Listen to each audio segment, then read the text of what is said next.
Mekanisme penatausahaan keuangan desa.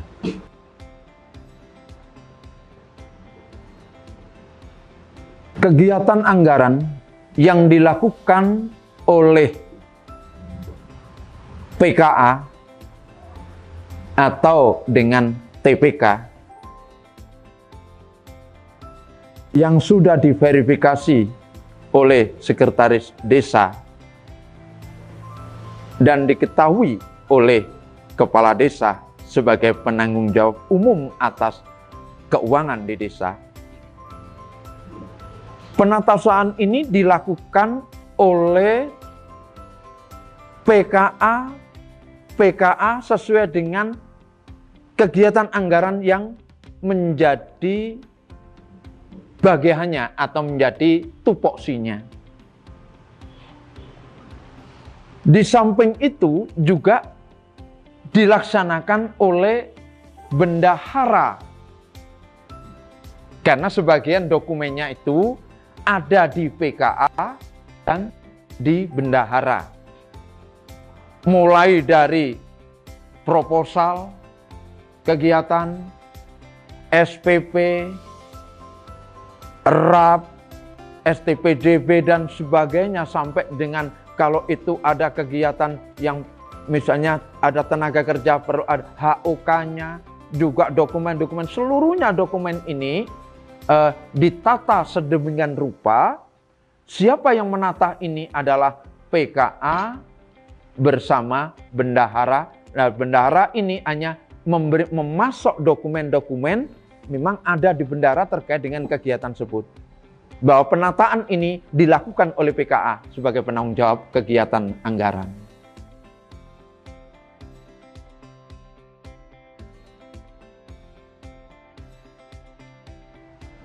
Saya lanjutkan dari penataan yang sudah dilakukan oleh PKA bersama dengan bendahara tadi, maka keseluruhan ini harus diverifikasi oleh sekretaris desa. Di dalam penataan ini pun nanti juga dilibatkan orang-orang yang terlibat dalam kegiatan anggaran. Jangan lupa bahwa kegiatan anggaran itu tidak hanya sebagai ada pelaksana, tapi juga ada pengawas atau monitoringnya. Nah, unsur-unsur ini harus terlibat di dalam penata usahanya. Dalam prinsip transparansi, dalam prinsip akuntabilitas penataan keuangan desa, maka unsur-unsur yang terlibat di dalam perencanaan, pelaksanaan, dan pelaporan kegiatan anggaran ini harus terlibat seluruhnya dalam penataan usaha atau penata usahaan itu.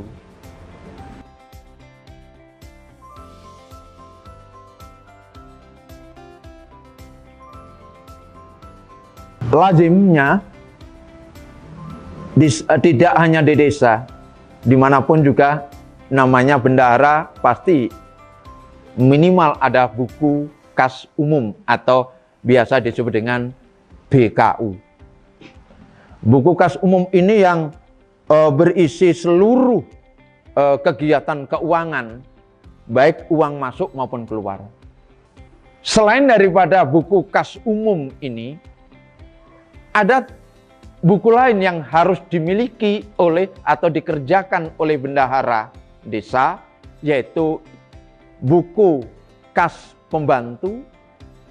Kemudian yang kedua adalah buku pembantu bank atau rekening bank. Dan yang ketiga adalah buku pembantu panjar.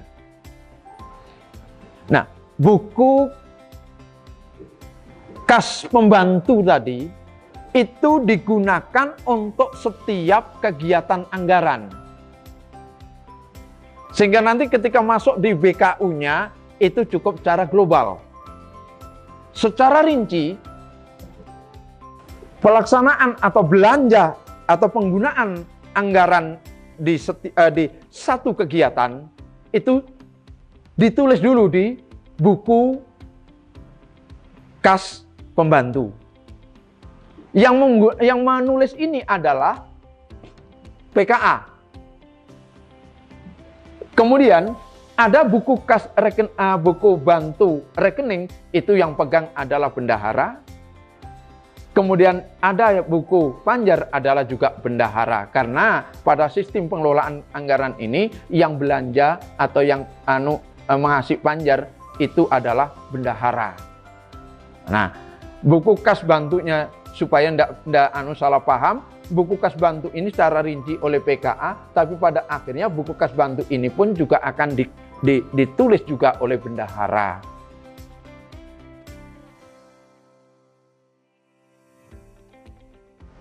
Beberapa hal yang harus diperhatikan di dalam penatausahaan keuangan desa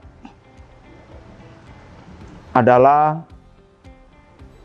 pertama, dokumen pelaksanaan anggaran DPA.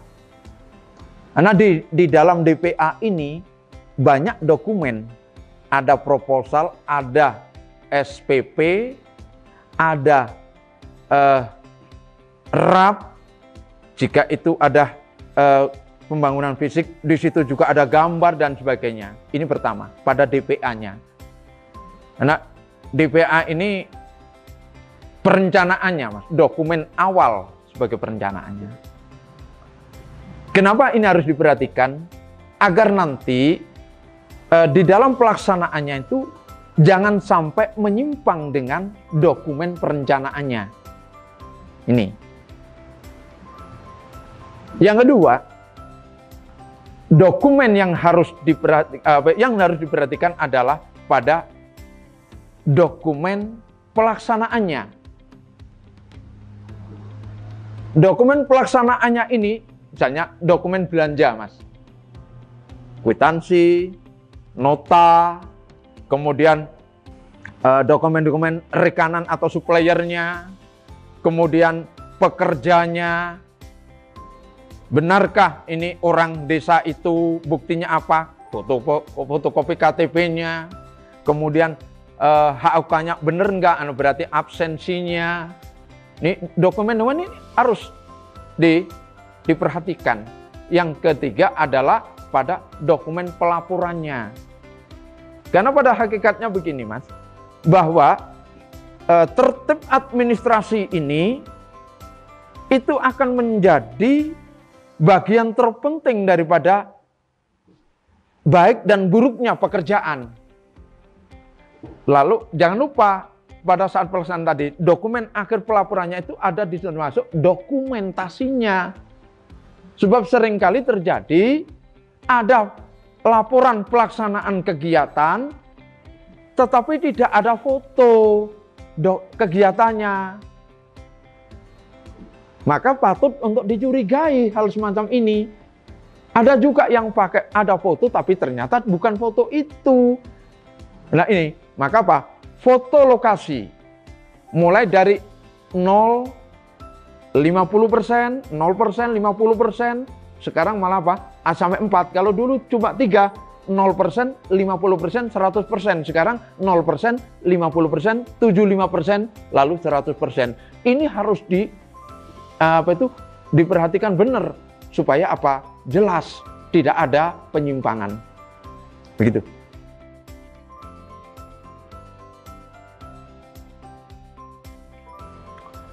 Peranan kepala desa dalam tata kelola atau khususnya terkait dengan penatausahaan keuangan desa atau penatausahaan kegiatan anggaran. Kepala desa sebagai PKPKD. Bahasa sederhananya, kepala desa itulah yang memiliki tanggung jawab, memiliki kekuasaan di dalam pengelolaan seluruh keuangan desa. Karena posisinya sebagai penanggung jawab, sebagai orang yang memiliki kekuasaan di dalam penggunaan anggaran ini, maka seluruh kegiatan anggaran ini, awal dan akhir muaranya ada di kepala desa.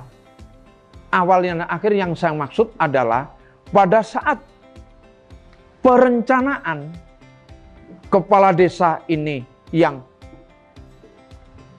bertanggung jawab, kepala desa yang harus tahu secara administratif, buktikan dengan apa? Dokumen pelaksanaan anggaran itu bisa dicairkan apabila kepala desa sudah menandatangani lembar DPA tadi. Pada akhirnya, laporan pertanggungjawaban PKA terhadap pelaksanaan kegiatan anggaran juga akan kepada kepala desa. Kepala desa akan menerima laporan pelaksanaan kegiatan anggaran. Lalu dibuktikan pula di situ dengan serah terima atau ada berita acara serah terima kegiatan anggaran, bahwa kegiatan sudah selesai. Jadi tanggung jawab kepala desa itu mulai awal perencanaan sampai dengan pertanggungjawaban akhir kegiatan anggaran ini, kepala desa lah yang paling bertanggung jawab